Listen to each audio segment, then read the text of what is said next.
150 years ago, there were 127 known intelligent species spread across the galaxy. They ranged from the lithe and graceful to the bulky and slow, from the many-legged to the terrifying.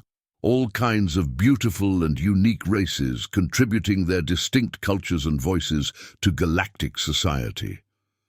Now only 56 remain at levels above endangered, and among those, there is one species that we all grew to fear above all others: humans. Humans were the last species to join the galaxy before the calamity struck. They were secretive about themselves and their history, which wasn't unusual. Many species withdrew slightly when faced with the vastness of the galaxy, often citing the realization of how small they really were. We respected their privacy and didn't pry too deeply. Even though they had already established an impressive stellar empire in a relatively isolated part of the galaxy, their people quickly left their jobs, homes, and families to explore the stars of other nations. Within less than a decade, humans were a common sight on every planet, their remarkable adaptability allowing them to live alongside almost anyone. The galaxy learned to appreciate these strange bipeds. Whether they were mining on Sealess IV, leading businesses on Prim, or exploring the multicolored caves of Galoria, humans rapidly became a significant minority across the galaxy. As natural explorers, diplomats, and traders, they quickly formed alliances in every sector. Even militaristic species like the Drum or Lilagar were impressed by the combat abilities of these squishy pink creatures. Governments soon found human representatives in leadership positions as they won duels and defeated previous holders of power. They were everywhere, doing everything, yet remained tight-lipped about their own history. They eagerly delved into the histories of others, but rarely spoke of their own past. When they did, they recited the same lines, only speaking of the last few centuries and the rise of the current human federation, which was built from a once fractured species composed of dozens of smaller groups. Eventually, we all stopped asking. 48 years after their arrival, a threat emerged from a part of the galaxy long deemed impenetrable due to its thick nebulae and strange electromagnetic interference. The Groks came. The galaxy had been at peace for over a millennium, and even the militaristic species had largely let their militaries fall by the wayside, envisioning a galaxy without war. As a result, we were caught off guard when we finally organized a true blockade.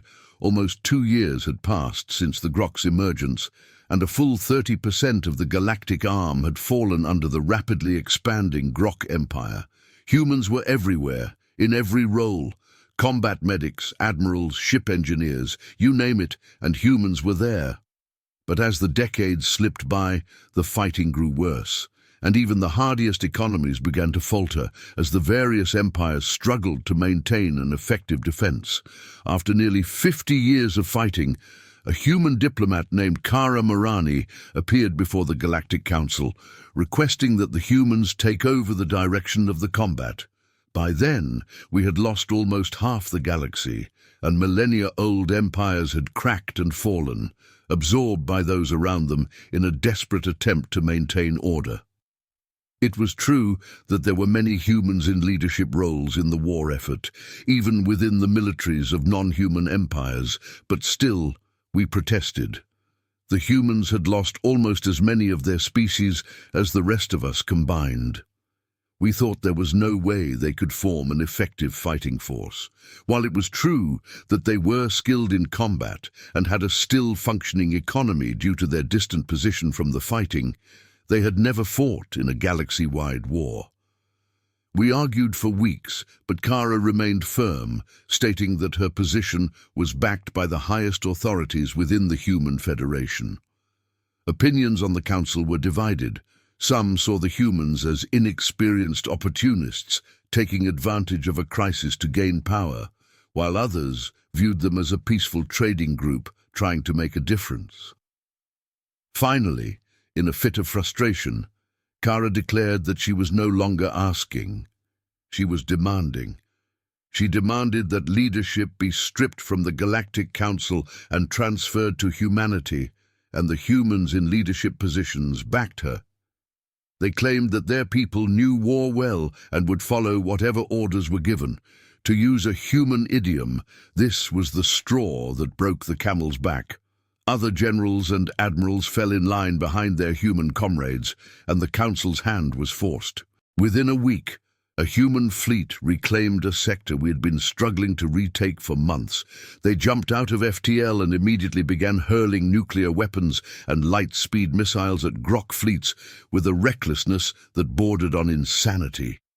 The enemy never stood a chance. They were torn to pieces in a hail of fire and blood.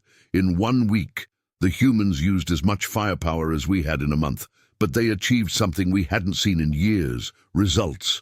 And they didn't stop there. They pushed further into enemy territory, paying for every system they took, but the Groks paid more. 3 months later, we officially granted the leadership of the combined galactic fleets to the humans. A human admiral marched into the military headquarters of the Galactic Armada and proclaimed that the galaxy would be theirs within a decade. We laughed, but they kept their word. Human leadership inspired more and more humans to join the fight, confident that with their own people in charge, victory was only a matter of time. By this point, the Groks had slaughtered trillions, and every human who signed up had lost co-workers, friends, or family. Even those who had lost no one were driven by a desire to help or to exact vengeance on the Groks. Throughout the conflict, humans were everywhere. Huge medical fleets tended to soldiers wounded in ground battles, and armadas of human ships tore through space after the enemy with impunity. We had seen every facet of humanity's prowess, but while this was happening, the greatest minds of humanity were debating among themselves. After half a century of war, they reached a decision. It took them a month to retake sectors long held by the Groks, a year to turn the tide, and by the 4th year we had the Groks fleeing. But how they did it, how they achieved victory, sent chills down our spines. Biological horrors, twisted experiments created by mad scientists, were dropped onto worlds to ravage military bases. Where these horrors failed, entire colonies of violent prisoners were released to sow chaos and tear Grok forces apart.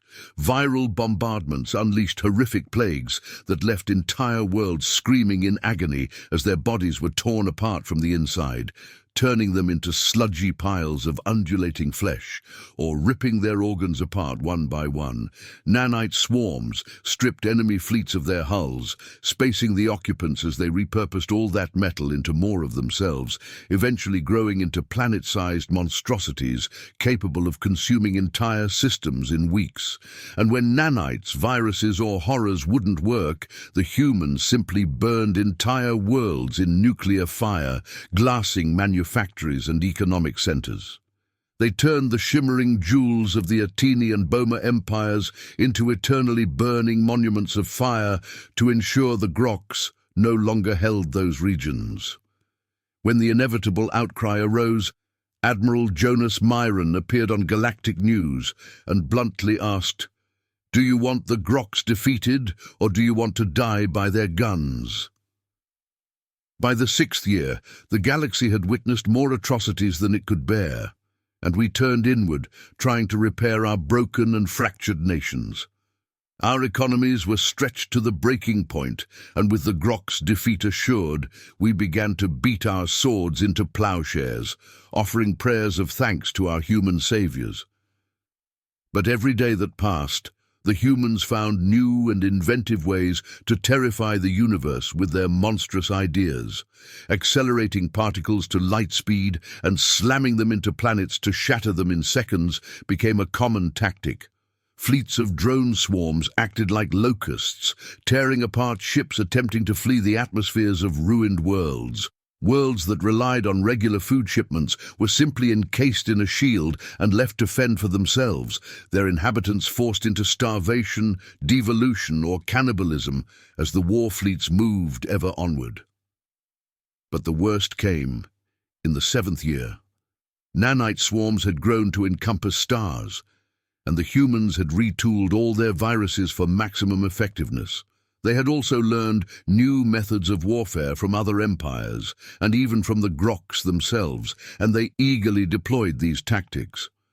Realvox, once the shining beacon of the Lenan Church, had been taken by the Groks in the first decade of fighting, a major victory for them. The system, with its 20 planets perfectly terraformed into the most beautiful garden worlds in the galaxy, was a masterpiece of terrestrial engineering and artistic design. Its loss had been devastating to the Church's followers. The humans accelerated a payload into Realvox's sun, causing it to go supernova before collapsing into a black hole. The ravenous void consumed everything in the system within a week. This move finally earned the humans a condemnation from the Galactic Council. Up until now, many had excused the humans' atrocities, but their ability to collapse stars was a step too far. The condemnation sparked outrage across the galaxy, with people calling for the humans to be removed from the War Council. In response, the human leadership sent a single message: "This is war. In war, there is only victory or death, and we will achieve victory." Alongside the message was a complete history of humanity, and it was then that we began to understand. Millennia of war are humanity's legacy. Time after time after time, whether it was nation against nation, citizens against their government, or insurgents proclaiming a righteous cause, there was war. It never stopped, never ceased. Even before they left their blue jewel of a planet, they had nearly annihilated it on 5 separate occasions in their pursuit of war. By the goddess, even after leaving Earth, they waged wars that spanned decades. Earth versus Mars, inner systems versus frontier worlds, the Solar Alliance versus Alpha Centauri. It never ended. In the 800 years between their first colony on another stellar body and their discovery of the galactic community, there were no fewer than 963 wars involving one or more human factions. Some wars overlapped with others. Civil wars against a government occurred while that government was actively fighting off an invasion. They simply couldn't help themselves. And we unleashed that on the galaxy. We unleashed a genocidal race to combat another genocidal race. The humans kept their promise. The Groks were beaten back to their corner of the galaxy, and then their systems were torn apart in one of the worst genocides the galaxy has ever seen or ever will see. And we said nothing. What could we say? When humans wage war, it's all or nothing. They stepped up to ensure their new comrades kept the galaxy they called home, and in doing so, they tore it apart. And then they just went back to their old ways. Their horrors were corralled into vaults and sealed away, or deactivated and tossed into suns or black holes. Their military largely disbanded its war regiments, and those who served received generous pensions, either retiring or returning to their old lives. But the galaxy will never forget the horrors that humanity can unleash when provoked. And while they never threatened anyone with these horrors, they never had to. For all the terrors we witnessed, one thing stood out above all else: the humans' capacity for war and the unimaginable consequences we would face if we ever dared to turn our weapons against them.